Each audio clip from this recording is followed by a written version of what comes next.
Welcome back to Haircuts and Uppercuts, everyone. Today I'm joined by Indi Sangha, who's got a lot of interesting news and a lot of big things coming up.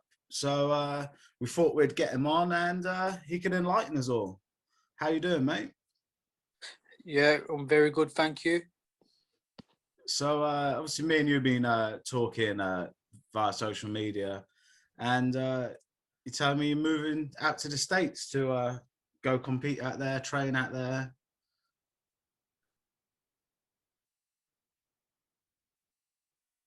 So yeah, any news? Like, have you got a move-in date? 'Cause obviously COVID's putting everything on hold.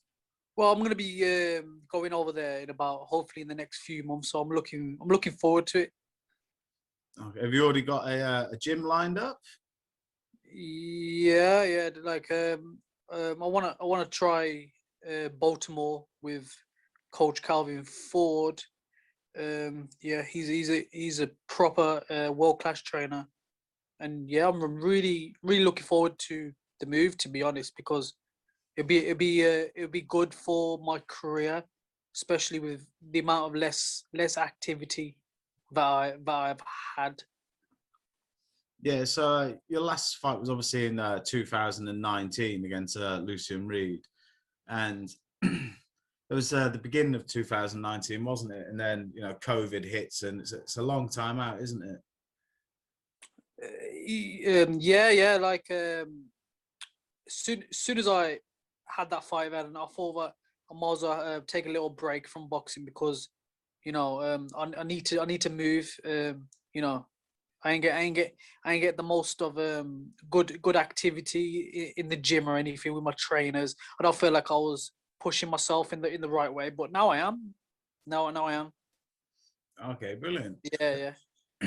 So was you signed to any specific promoter in your first half of your career? That's the thing. I wasn't signed to no promoter or manage or just managed the wrong way. To be honest, like I had my manager as a trainer twice, 3 times. Yeah, it's something that I need to look into in the future when I sign a contract for anything.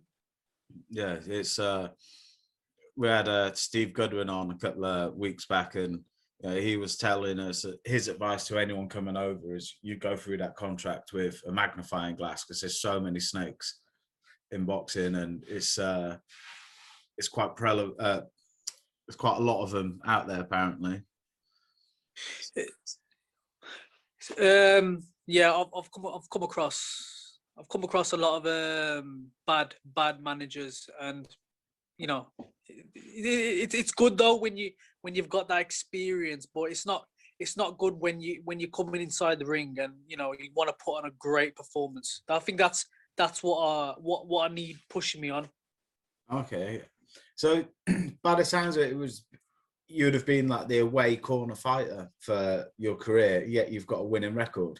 So that speaks volumes in itself, doesn't it? Like, people that aren't backed by major promoters are normally brought in on short notice and they're there to lose. Yet, you've got 1 loss, 1 draw, and 9 wins. So, you're ripping up the script. It's like when there's an opportunity, then I'll take it anyway, because I feel like I'm that kind of different level towards any fighter I get in the ring with, because I gotta respect it. Like you gotta respect the opponent that you're facing. Sometimes it's like, okay, I might be dwelling on the result because my last fight was a draw and I got a loss. But other fans that know me are like, you know what, you got a draw against an 8-0 guy. I goes, yeah, but it should not have been a draw at the start of it, because he got stopped by a cut from Lucian Reed himself. So, for me to go on to be bigger titles, and I need a W. I need a win, basically. I need a big win. So who are you aiming for then when you make your return to the rings? Obviously, you're gonna probably need 1 or 2 to shake the ring rust off and then start chasing the titles again. I've never been inactive where I can't make the fight weight. So I think I'm gonna make the bantamweight limit. Yeah. And then that'll be something good for me to do, to chase as well, against the other top fighters in the division, because I don't think anybody's seen what I can produce.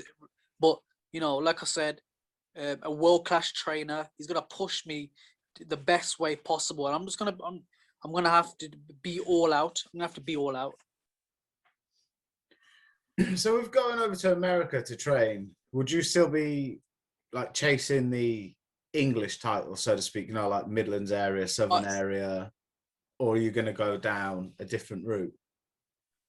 I'll be chasing what British titles if I can, come back and fight for those titles, because that's something that I would be looking forward to do.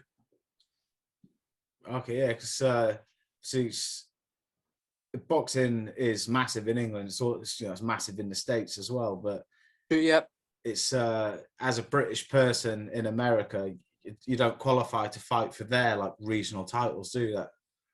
So it'd be a lot. I think that yeah, I heard of the USA title, something like that. Yeah, they've got quite a few like state titles and then like regional titles out there as well. Actually, you know what? Quite a lot of boxers that I've not even heard of have won titles that I've never even heard of myself. Yeah. No, but haircuts and uppercuts, all three of us are advocates for bin the belts.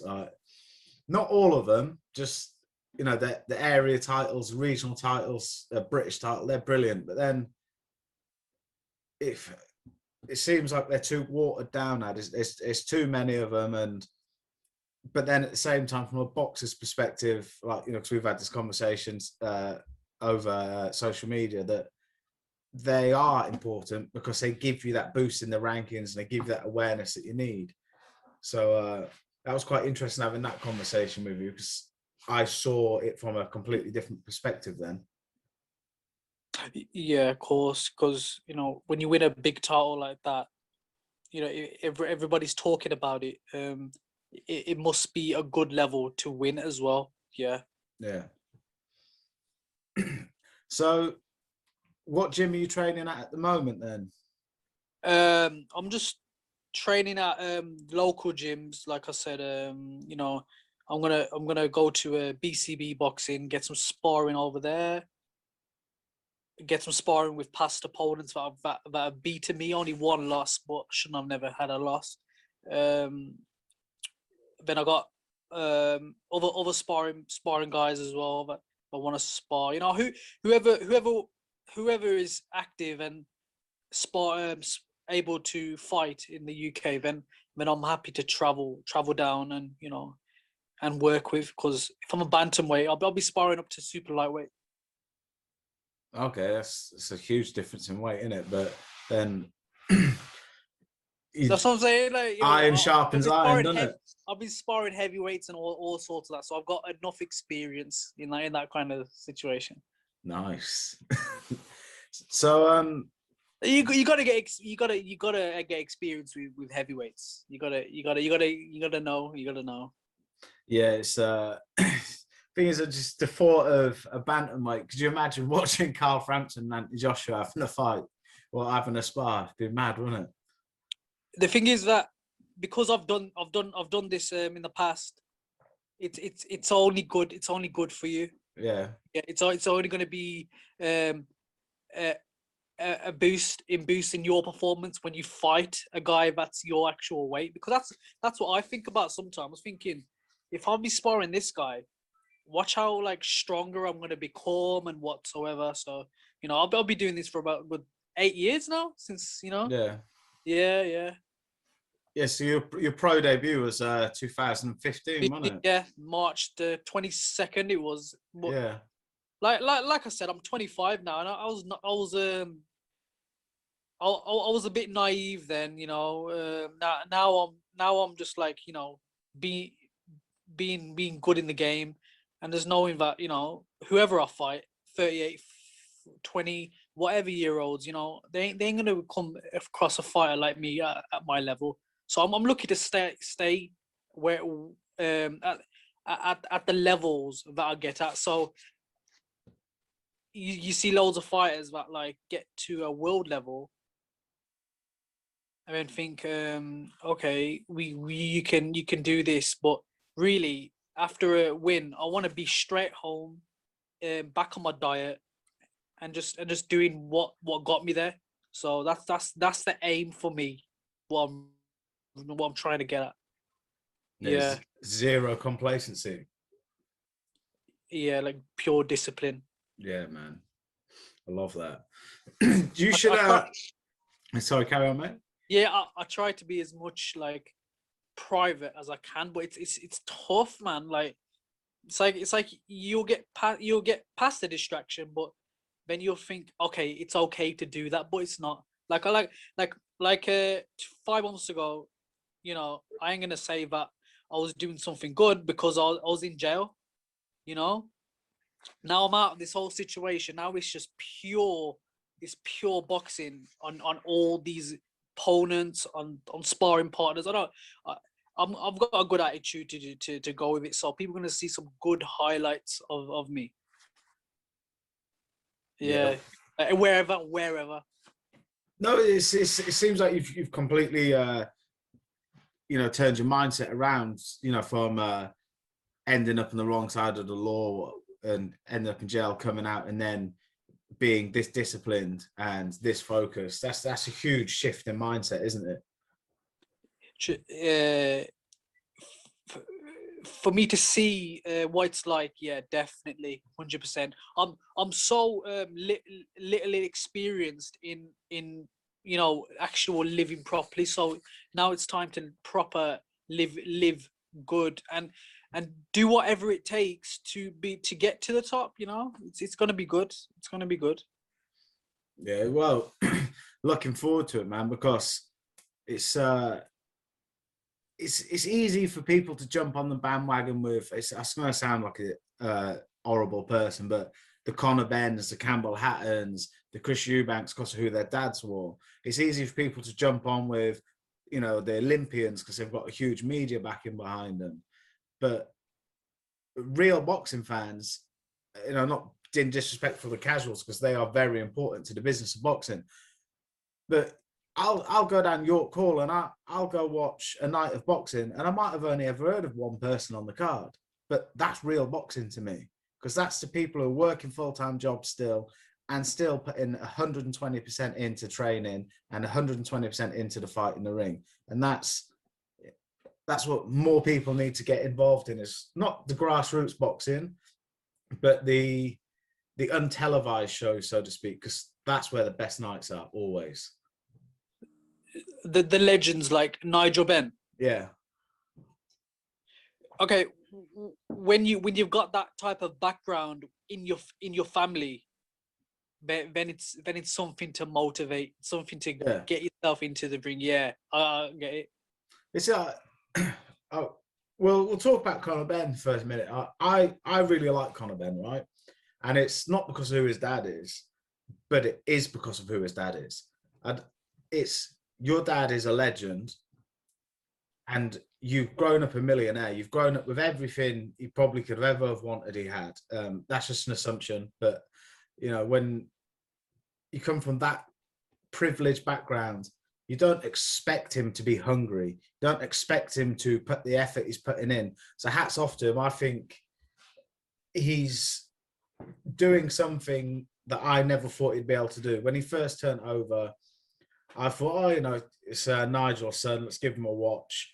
And I thought if he got a British title, that'd be an achievement. But now I think he's surpassed that kind of level already. Yeah, because he's been pushed because of the backing he has dealt with. Yeah, definitely.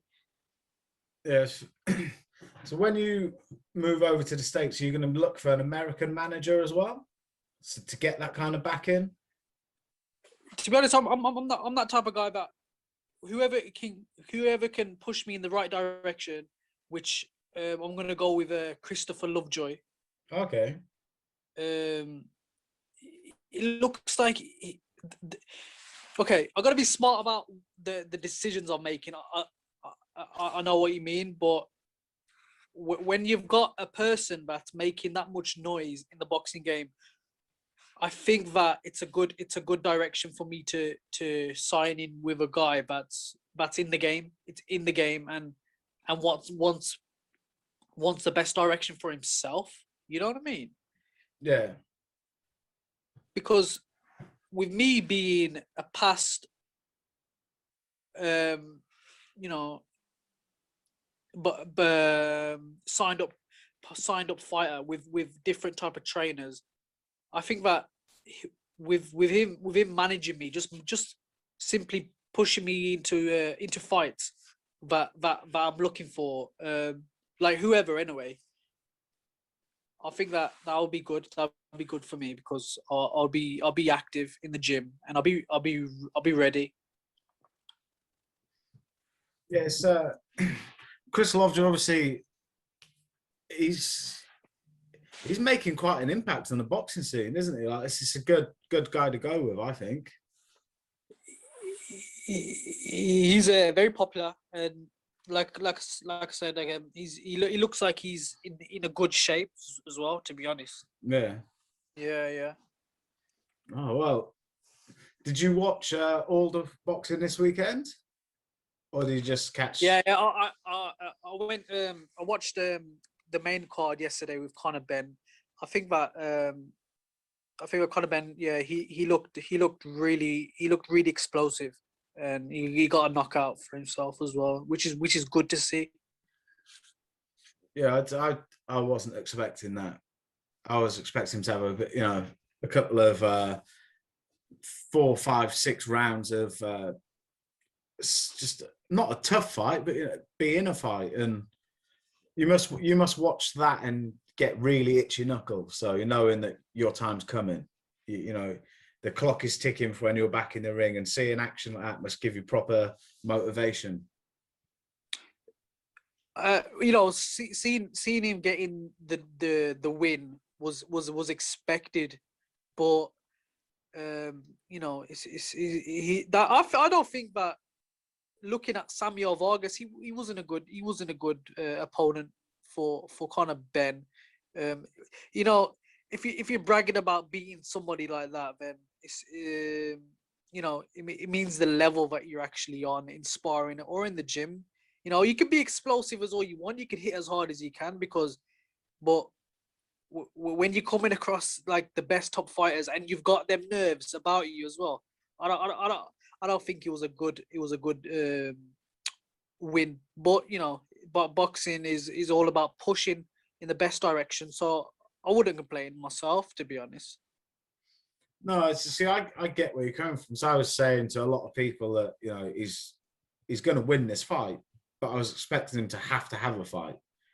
And I think you saying that it's not really a test for him, and he admitted that afterwards himself as well, didn't he? So it just shows you the fighter's mindset that you've got as well. The good thing is with boxing, when you got a fighter that can win a fight that you've been putting against for a warm-up fight for a big titleist like him calling out Amir Khan, then that is something to be proud about, because the fighter is being pushed in the right direction. Everything is provided for him, and he's backing himself up with how much background he actually has as well. I don't think Khan wants that fight. I don't think Khan wants any fight that's been called out to him, to be honest. Yes, I don't know. It's when he fought Crawford, how long had he been at the ring for then? He's been at the ring for ages now, and he's years past his prime. And why would he want to risk losing to Conor Benn and retiring on the back of that? Well, for being a world champion, you should be jumping at these opportunities, no matter the age. Yeah. Okay, so if I'm a world champion, and I became off losses of good world champions, like for an example, Lamont Peterson, that and you get offered these fights, but you should have took years ago, then I don't know. There might be something wrong with the confidence levels of how the fighters took the losses.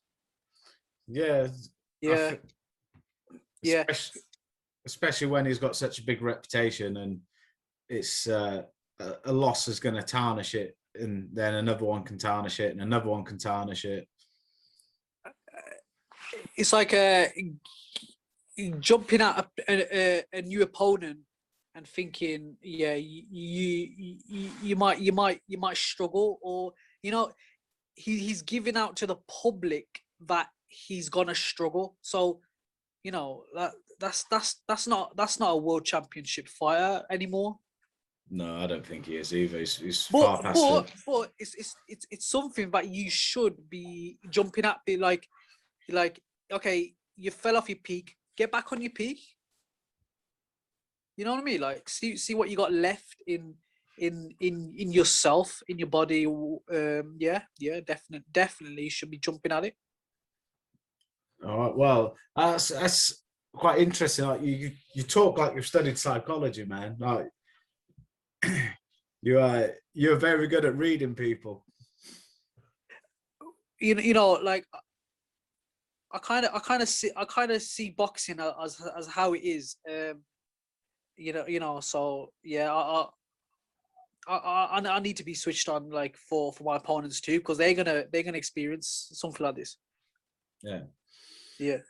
But like I said, you can't judge any fighter, because I've took a loss, so I can't really be talking until I get a win myself. You see, it's what annoys me with boxing fans. Like they're fickle. Like a loss doesn't mean the end of a career. It just means, okay, you're gonna have to take 1 or 2 steps back and come again. That's all it means. A loss is nothing. In UFC, people have 5, 6 losses and they still fight for world titles, and fans still support them. Muhammad Ali lost God knows how many times, and he's still considered the greatest. You got to take your chances. Yeah. So yeah, definitely. So when do you aim to be back in the ring then? I want to be back year? when I get myself in the boxing gym. I'll be ready for like fights then. So yeah, hopefully it's this year. What, September time, do you reckon? I'm thinking June or July or August, maybe. That quick? So I mean, like, I gotta get a few things sorted. Like I've been in jail, and the judge, he actually gave me community service for like 80 hours, but that'll be done in about 3 weeks. So I'll book my ticket in about two months. So yeah, should be all good. Nice one. So you're gonna have to apply for an American boxing license as well, then, or can you? That's what's getting at me, because I've rang the British Boxing Board of Control, and they said you gotta fill out these steps. So I don't think it's that much of a problem. So it should be okay. Yeah, because it's just popped into my head. Then I was like, do you need an American boxing license to train out in the States for the visa, or can you train out there on a British boxing license?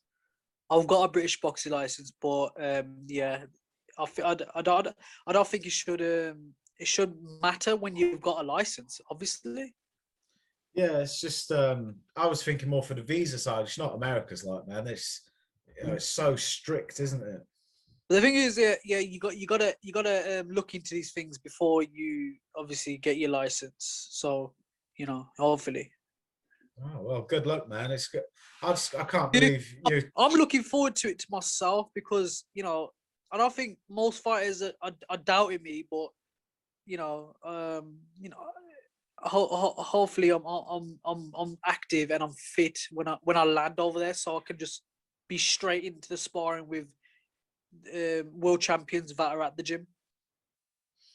Yeah, well, if your base level of fitness is there, why not have a couple of weeks with your new coach sparring and then get out?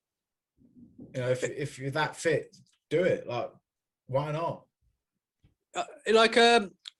the gym I'm actually going to, where the fighter there, you got world champion Javante Davis at the gym. You got his stable mates, Lorenzo Simpsons, all the fighters that Coach Calvin Ford is pushing on. These fighters ain't my weight, but it's good to see that, you know, a world champion is pushing all these fighters coming from the gym. So I'm looking forward to it. All the best, and once you're ready, and if crowds are allowed back, let us know, because we'll be coming down or up, depends whereabouts in the country it is. Yeah. It's in Baltimore, but you know, like that'll be good, man, for anyone to just come down and support. Definitely see whatever it's like on any stream, like if it's on TV or whatever, you know, tune in. Hopefully it'll be on TV. I've got a sneaky feeling that Sky Sports won't be having boxing on very soon. I think it's all going to be DAZN, and I think once Eddie makes that move, I think DAZN will be bringing on a lot of smaller time promoters as well. You know, the zone is that big. You know, even myself, I've subscribed to it myself. I think it's the way forward. Yeah, it's a good little app, man. Yeah, and you think if more small hall boxers are getting on a platform like DAZN, surely it's not going to cost DAZN that much money, then their profiles can build quicker and better as well, because more eyes are on the sport. Yeah, like when you've been through a lot in your career and you're going onto a big platform, you're gonna put it all out, and you're gonna get you're gonna get all out fights. You know, you think if DAZN had a couple of like Steve Goodwin shows a year, you know, how much more effort are they going to put in? That's a promoter and a promoter combining their shows put together. So you're gonna get the best fights to watch. Yeah, it'd be sick, wouldn't it? It'd be great. Yeah, great. like all the entertainment that you be getting as well. It's something good. It is very, very good. But you know, for me, for myself, I don't really talk to most boxers or anything like that. But I think that's because of the past experiences that I've had. But you know, most fighters get along with me after sparring or after training and stuff like that. Yeah, well, you never really see any real animosity in boxing, do you? Some of it is real, but the beef gets squashed quick, and I think a lot of it's just to sell tickets, isn't it? Like everyone's there just to make a living, aren't they? I don't really see most boxers having beef with me or having bad blood against me, but that's because I've always got the best behavior as possible. So when I need to do something, I'll do it.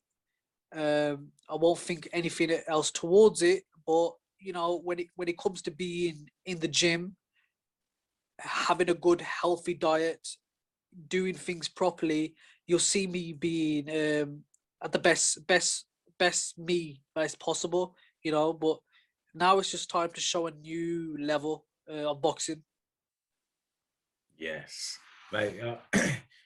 You're talking like a man possessed, man. I love it. Won't be denied attitude. I mean, I watch boxing all the time, so you know, for me to be in the game, then I need to be at the best opportunity it could be. I'm going to a new weight class as well, so yeah, it's mad. This is, you know, this is big. Just quickly before we go, did you watch the Shannon Courtney Ebony Bridges fight? Have you seen the state of her eye this morning? I got myself sort of see the result, and yeah, that was really good for the result. World champion. Yeah, I thought that was fight of the night, and I saw on Instagram this morning the state of Ebony Bridges' eye, And for anyone to carry on like that, like, it's just mad. Her eye was a mess. And I sat there thinking, well, how do people carry on like that? And then after speaking to you today, it's like, all right, well, I can see why they carry on like that, because they have the won't be denied attitude. Yeah. If I didn't actually see the fight or anything, but I saw the results that she had a bad eye injury. Yeah. But did Courtney have a injury too as well? She was bleeding from somewhere around, like, just above her ear or something. Like, Man, I hate when you get injuries like that when you're fighting. yeah. As soon as I saw that, I just thought Josh Kelly. Oh, Because heads bleed so much, don't they? I thought if that blood flow carries on like it did with Josh Kelly, she's going to be out of there quick. you know, I've had like a really like small cut from a headbutt in my last win, which is back in 2018. But you know, when you find out that you got a cut, then how do you carry on? Is a question that everybody's talking about. So, you know, it's bad that she lost, man. Yeah, well, I think they both did themselves proud. Like, Shannon walked away as a world champion. Ebony Bridges walked away, and she's probably gained hundreds of new fans and gained a lot of respect from fight fans already. She's not just a pretty face who likes to wear lingerie at her weigh-in. She can actually stay in there and have a scrap. Mate, she must be good to be having a world title opportunity. Definitely. Yeah, it's obviously the depth in the women's divisions aren't great, but the jump from the beginning couple of fights of your career to world level is absolutely massive. Though, at the same time, there's not much in between to build you up to world level, is there? For being on an unknown platter before, because I've never heard of her or anything like that. So yeah, it's something that she can be proud about as well, because she's got the experience to carry on. You know what I was thinking before as well? If she got a loss from that fight, does that still mean that she's a contender for these big belts? I don't know, because in men's boxing, I hate separating it, but you have to, because the depth is so different. You would say, yeah, you're going to have to take a 1 or 2 steps back, rebuild, and come again. With the women's side of the sport, the depth just really isn't there, is it? So that is a good question, and I'm not smart enough to answer it. Yeah, if she's took that kind of loss, I'm sure that she could face other titleists as well, even even on other shows. Yeah, she's got to be able to, but she's proved herself, hasn't she? She's a tough warrior. Yeah, I guess. Yeah, definitely. She's a good contender for Shannon Courtney, but when I was away in the actual prisons, she actually lost to a fighter that I fought on the same card, Rachel Ball, which she's actually interim world champion. Yeah, I like Rachel Ball. I think she's really good, and I wasn't shocked she beat Shannon Courtney. She's very polite, and she proper lives it. She's been doing like 12-mile runs since I've known her. Now, I think that when an interim world champion, you're still a world champion at the end of the day. Yeah, I don't class her as an interim world champion. I just class her as a world champion, because it's the belt's round her waist, and who else is there in her weight division who's got that belt round them? No one. She's got it. It's all right feeling good, but when you jump at a fight and you've got experience behind you to win against Shannon Courtney, I think that them two should face each other now again. Oh yeah, I want to see that fight. I think it'd be brilliant. I think that fight will be good to watch for myself as well. Yeah, brilliant. Right, I'm going to let you crack on with your weekend, and I need to crack on with mine because it's my wedding anniversary today. Okay. So yeah, poor wife, 7 years married to me. That's something to be proud about. Yeah, it is. Well, yeah, definitely, because when you got a lot of work to do, it's all worth it to come back to. It is. Right. I reckon it's up to you. Give it a couple of weeks and maybe jump on again. Let us know what's happening with your big move and everything. Okay.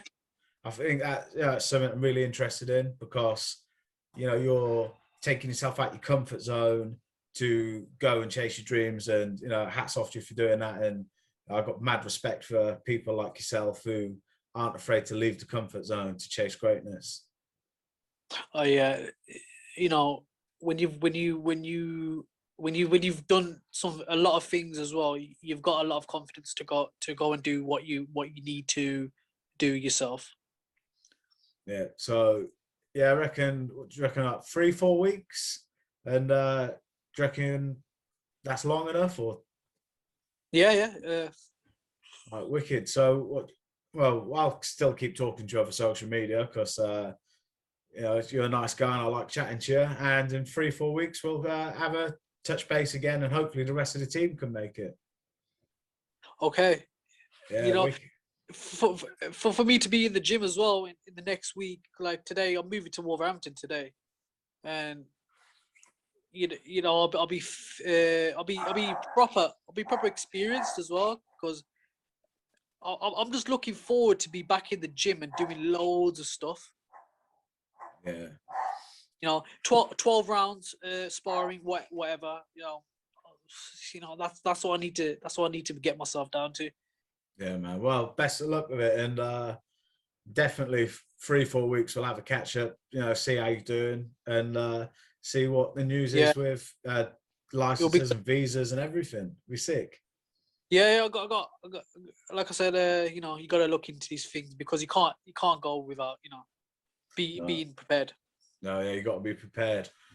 Right, wicked. Thank you very much for giving me your time today. It's been a pleasure to have you on, and I hope people enjoy this because I've really enjoyed it, and it's a great look into your mindset, and hats off to you, mate. Thank you. You're welcome. Right, thank you very much.